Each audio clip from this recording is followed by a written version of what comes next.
I'm Mark Golub, and in the news, the ongoing story of Great Britain's surprise vote to leave the European Union. And of course, here on JBS, our focus is on what this move means for the Jewish community of Great Britain and of Europe, and what does it mean for the State of Israel. And joining us to share his perspective and opinion is the President of the Board of Deputies of British Jews, Jonathan Arkush. Jonathan, welcome back to JBS. Hi, Mark. Thank you very much. So, Jonathan, the expert opinion, all the polls, all said the people of the UK would vote to remain a part of the EU. If we had talked together a day before the vote, what would have been your prediction? It would have been that by a small majority, the country would have voted to remain. But the polls, not for the first time in the last 12 months, got it wrong. Yes, as they have here in the United States a lot. So, Jonathan, why do you think the mood shifted and the vote, obviously 52 to 48, was to leave the EU? There's a whole combination of factors, but large conurbations of blue-collar workers, I think encouraged by popular press, felt a combination of a couple of factors. One is that high levels of migration into the United Kingdom were stoking fears of unemployment or low wages, and these were not imaginary by any means. When you have free movement within the EU, anyone can come to Britain from anywhere in the 28 countries. And Britain is one of the most successful economies, so not surprisingly, people were coming in very large numbers from Eastern Europe, where the economies were low-wage economies. Secondly, I think British people were in large numbers tired of the EU's increasing propensity to make rules and regulations on a very large number of issues that went far beyond its original remit as a free trade association. You know, like the curvature of bananas, for example. I'm sorry, say it again? This sort of red tape was making life difficult for real flesh and blood people who run businesses. Yes. By the way, I want you to balance those two. And the reason it's important is there are many people here in the United States who feel that if the real impetus was in some way anti-refugee and anti-migration, and what you seem to say is an unrealistic fear of low employment, low wages, losing employment, and if that was the impetus, then the vote has a different feel than a vote that was against a certain kind of overreach in Brussels, where laws and a certain kind of autonomy in Great Britain and other states for that matter was being restricted by a European Union for which that was not the original goal. Which of the two strands do you think had a greater impact on the vote? Depends who you're talking to.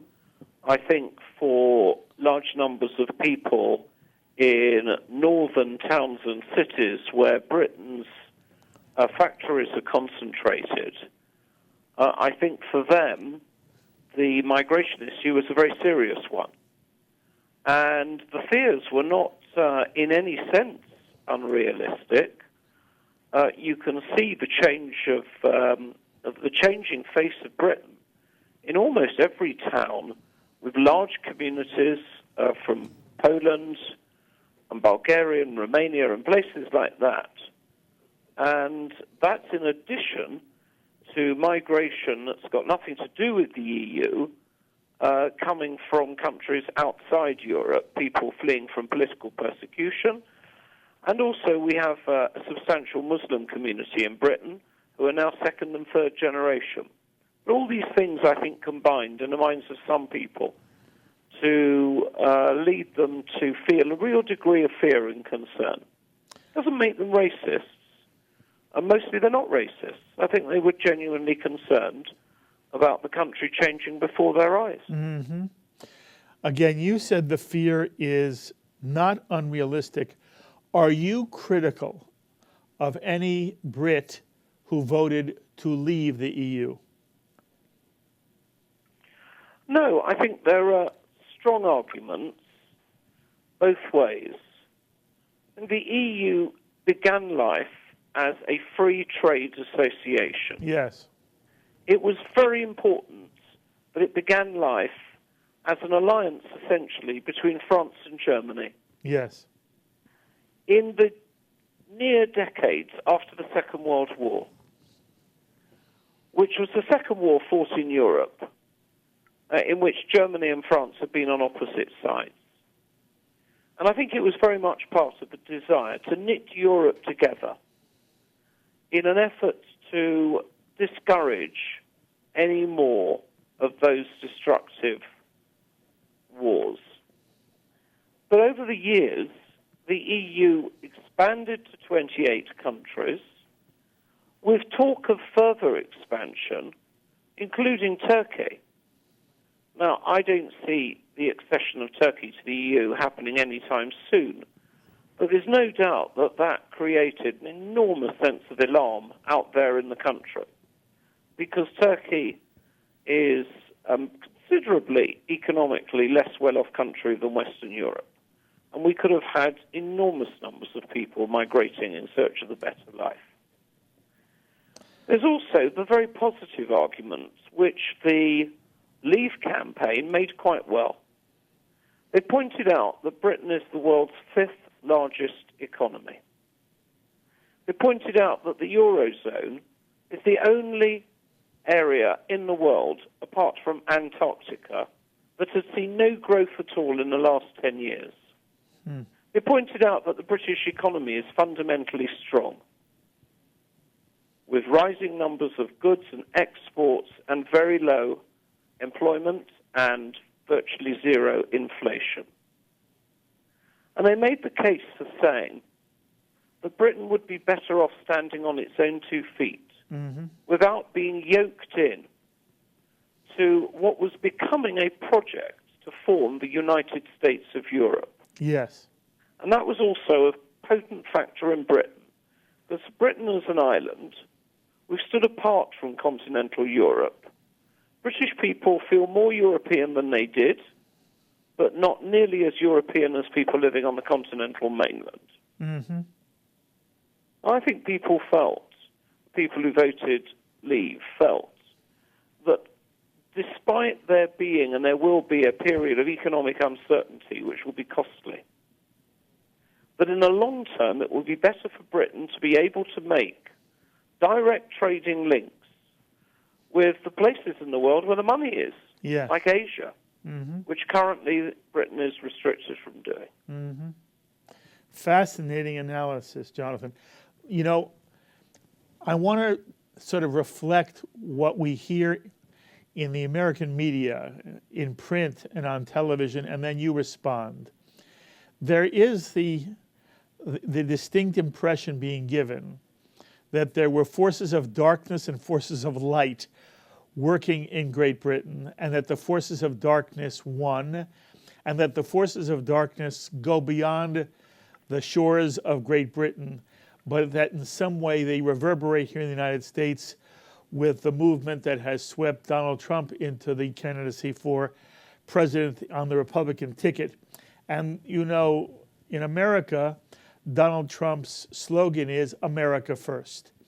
And it seems to me that what you're saying is that in Great Britain, there was legitimate reason for honest concern that the EU was preventing Great Britain from putting its needs first.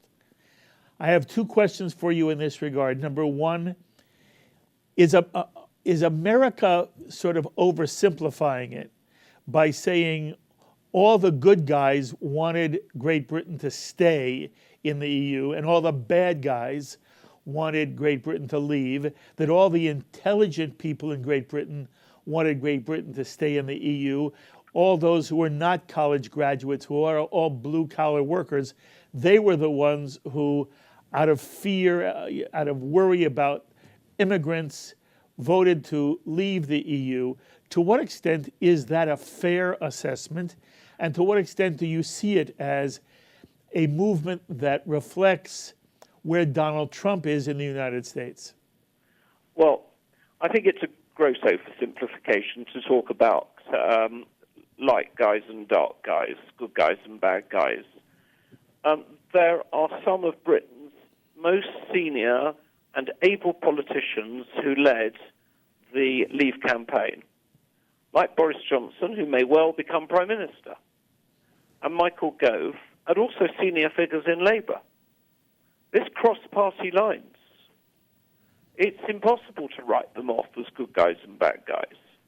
I think they made an intelligent economic case for leaving, as well as there being an intelligent economic case for staying. The truth is, the outcome of this is, at the moment, unknown and unknowable. Yes. Because it depends on the agreements that Britain is able to negotiate with other countries, including the United States of America.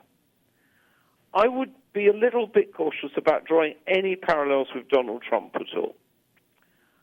I don't see a Trump mentality in Britain on any level, except to say that across the world, including certainly in the United States, there is a certain disenchantment with conventional politics and politicians. Absolutely. And these moods do sweep countries from time to time. And there's a terrible risk that they can be exploited by demagogic forces. And as I've already said, I can see that there was a force moving in Britain that was essentially saying, the experts are all telling us to stay, and we're going to show them. I mean, the experts told us to join the Eurozone, for Britain to sacrifice the pound and join the euro. Everybody agrees now that would have been a disaster. But it's what all the experts were saying. So, you know, there can be a sort of basic appeal to people that really, as it were, is counterintuitive to what the experts are saying. And I think Donald Trump's riding a bit of that in the United States. Yes, I agree. But I'm not sure I would take the parallel much further than that. Okay. By the way, we spoke to Rabbi Barry Marcus of London Central Synagogue, asked him a couple of questions about how he sensed the mood of his synagogue community and the Jewish community in general of London and Great Britain. What's your sense? Was there an overall sentiment in the Jewish community of Great Britain for or against leaving the EU? There was some polling, and indeed the Board of Deputies had its own Brexit debate with good speakers on either side. And the consistent results were pointing to a small majority within the Jewish community for Remain. But it was small. Yeah, it was fairly small. It pretty much reflected the polling over the country as a whole. The polling proved to be inaccurate, but my sense is, from talking to people, that most members of the British Jewish community were in favour of Remain, although not by an overwhelming majority by any means. Okay, and by the way, as I get a sense from talking to you, Jonathan, the sky isn't falling either way. Is that fair to say? It is absolutely fair to say. I mean, the one question that I think you'll be asking me is, you know, the age-old question, is it good for the Jews? Yes, I'm going to get there. Yeah. So, the Board of Deputies took the view that this really wasn't a Jewish question. Yes. And we didn't give advice to the British Jewish community in any sense how to vote. When it comes to guaranteeing critical Jewish rights and values and customs such as shechita and brit milah, I took the view, the board took the view that Westminster Parliament was not going to be any better a guarantor of those rights than the Brussels EU Parliament, or the other way around. In fact, within the EU Parliament at the moment, there's quite a strong push against Brit Milah, and an equally strong regulatory defence of Shechita. Mm-hmm. So it's a bit mixed, but I trust the Westminster Parliament to guarantee those essential Jewish customs, probably slightly more than the European Parliament, if the truth be told. Mm-hmm. Mm-hmm. Jonathan, we saw that under Prime Minister Cameron's leadership, Great Britain was very supportive of the State of Israel, especially standing against those in the EU who were pushing for a Palestinian state on the West Bank. Now that Great Britain will be out of the EU, there are people in the Jewish community who worry that Great Britain will not be there as a check against this kind of move within the European Union. What's your sense? I think that is a genuine worry. I think the EU valued British diplomacy and the skill and professionalism of Britain's civil servants, and they'll miss that. And it is true that within the EU there are some very anti-Israel forces, although I should say the EU enjoyed a pretty good relationship with Israel, and we've got some pretty anti-Israel forces within the Westminster Parliament as well. So again, it's a bit mixed. But I do think it's true that our continental colleagues were saying to me, stay in, because we think Britain is a certain force for moderation, and that will also help blunt any anti-Israel activities.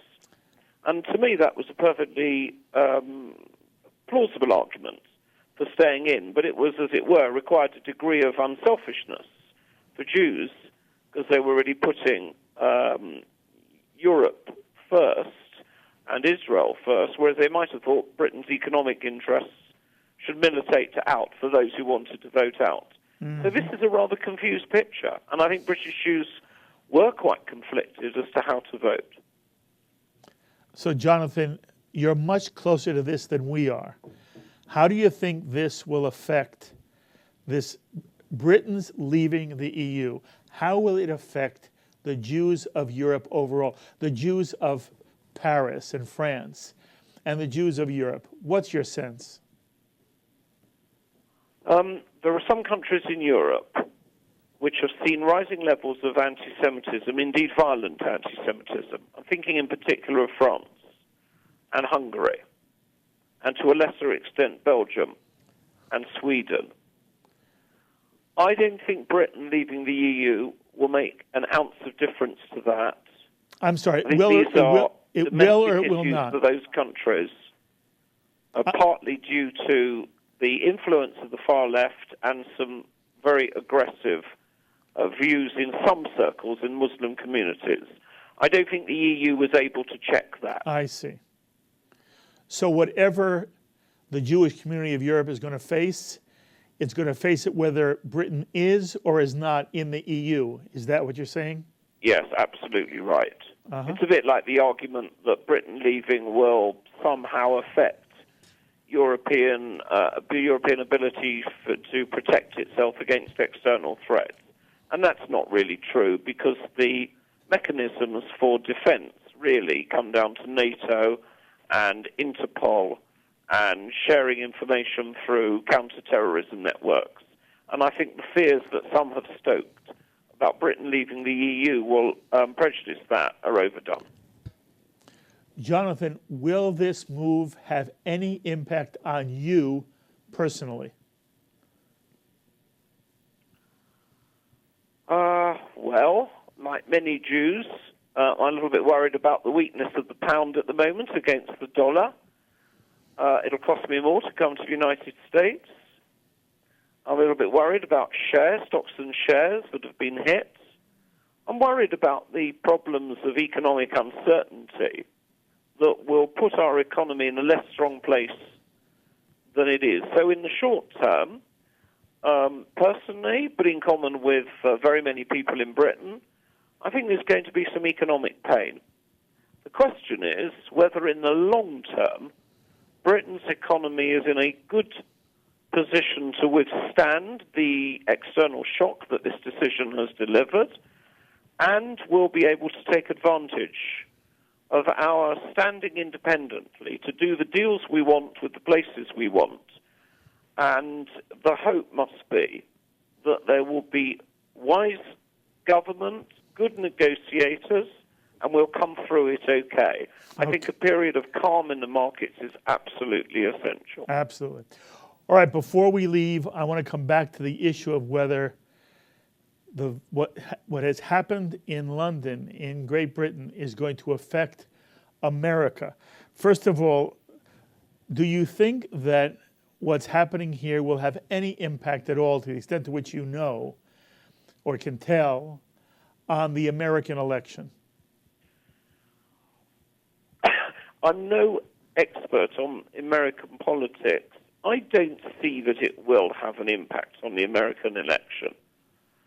I would have thought that for most Americans, whether Britain is in or out the EU doesn't really say very much to them about the candidates they might be thinking of giving their votes to in America. Mm-hmm. But there is one point we haven't mentioned yet, I think is a significant point, and it's more about Europe than America. Britain's leaving has stoked demands in some countries for other countries to leave as well. Mm-hmm.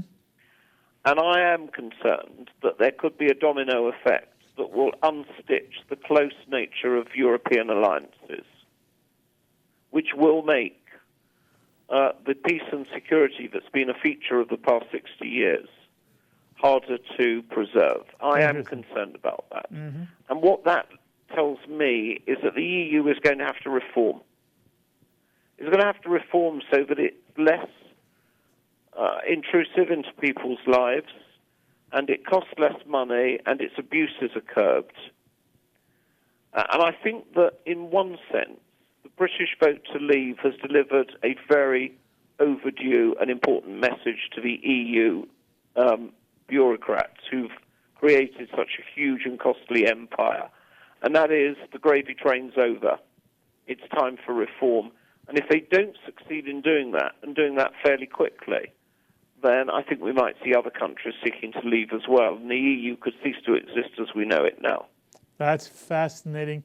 And again, Jonathan, it is so wonderful to have your analysis, because we don't hear this on mainstream American media. By the way, when we spoke to Barry Marcus of London Central Synagogue, he told us that he thinks many people in Great Britain resented the remarks of President Obama on this subject and his implicit threat regarding what would happen to the UK's place in the economic queue in terms of trade with the United States. Do you agree? Do you think President Obama's comments had any impact whatsoever? I agree strongly with Barry Marcus. I thought it was entirely inappropriate, with all respect to the President, for him to express a view at all. First of all, because he was expressing a view which was for the citizens of the United Kingdom to vote on. And while I doubt it affected the vote, I think it did cause a certain degree of resentment.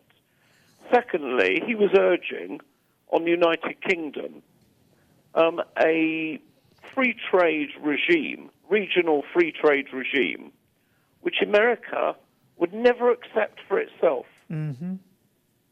And thirdly, I thought his threat that Britain would go to the back of the queue was a completely impermissible and unfortunate threat. And I think that was resented. I don't even think it's a true threat. He's not in a position to deliver it, because he won't be president for all that much longer. By the time the negotiations come along, I'm assuming we're going to have a new president. Mm-hmm. But I think to make that sort of threat to Britain, I really did think that was completely inappropriate. I was surprised to hear it from him. Okay. And talk to me about your view of Prime Minister Cameron. On the one hand, he was an enormous supporter of the State of Israel, and he seemed to be concerned also with the power being exercised by Brussels. At the same time, he basically banked his political future on Great Britain's remaining in the UK. What's your sense of that sort of ambivalence that we saw in the Prime Minister? Yeah. Well, in David Cameron, Israel has its greatest international friend, and he's a loss. The people who are likely to succeed him are also, however, strong friends of Israel, and that's a good thing. But on the question of ambivalence, you make a rather good point. You know, for a long time, David Cameron appeared to be more of a Brexiteer than a stayer. Mm-hmm. In the end, he went to Europe a few months ago to negotiate the best deal he could, and it was a pretty thin deal. And as you say, he staked his future on Britain accepting that deal, but everyone really saw through it. It was a piece of paper that wasn't very big and didn't say very much and didn't give the protections that Britain wanted. I'm, in some ways, quite surprised that the Prime Minister, at that point, didn't say, you know what, I'm for out. But people must have lent on him and persuaded him that the economic uncertainties were too great and the risks were too high. And so he, as you say, he staked his future on staying in. And he gambled and he lost. Yes. Last question, Jonathan. There are some in the United States who are suggesting that there's a significant move inside Great Britain for a re-vote. Is there any realistic possibility that the UK will vote a second time? I see no realistic possibility of that. I think it's an understandable reaction, especially when the majority was not that great. I can see a very, very outside chance, possibly, of the EU taking on such far-reaching reforms in a very short period of time. The government might decide to chance a second referendum, but frankly, I think the chances of that are vanishingly small. It seems to me that the government committed itself to a decision, and they got a decision. Whether it was one they wanted or not, they got a decision, and I don't believe that that can be unwound now. Jonathan, again, it is fabulous to speak with you. I appreciate the clarity with which you present the issues and the thoughtfulness. I also appreciate your always being available to us.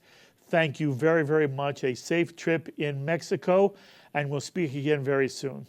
Thank you, Mark. Bye-bye. Bye-bye. The thoughts of Jonathan Arkush. He is the president of the Board of Deputies of British Jews, which makes him sort of the titular head of British Jewry. And one of the things that becomes clear as we talk to Jonathan, as we talk to Rabbi Barry Marcus, is the extent to which we in America are not given the whole story. We're certainly not told it from a British perspective, and it's a British story. And one of the things where we've not been told, it seems to me, is the extent to which Brussels has overstepped itself in very many ways that seem to be adequate reason for a rejection of being part of the EU. And what you now heard Jonathan say was he's worried there may be a domino effect. In any case, we will continue to follow this story and its implications for the Jewish community. As always, my thanks to Director Sloan Copeland, Production Coordinator Serge Goldberg, Editor Dennis Golan, JBS's Associate Director Dara Golub, and the producers of In the News, Carol Lilienthal and Jan Weiss. Until the next time, I'm Mark Golub. Be well, my friends.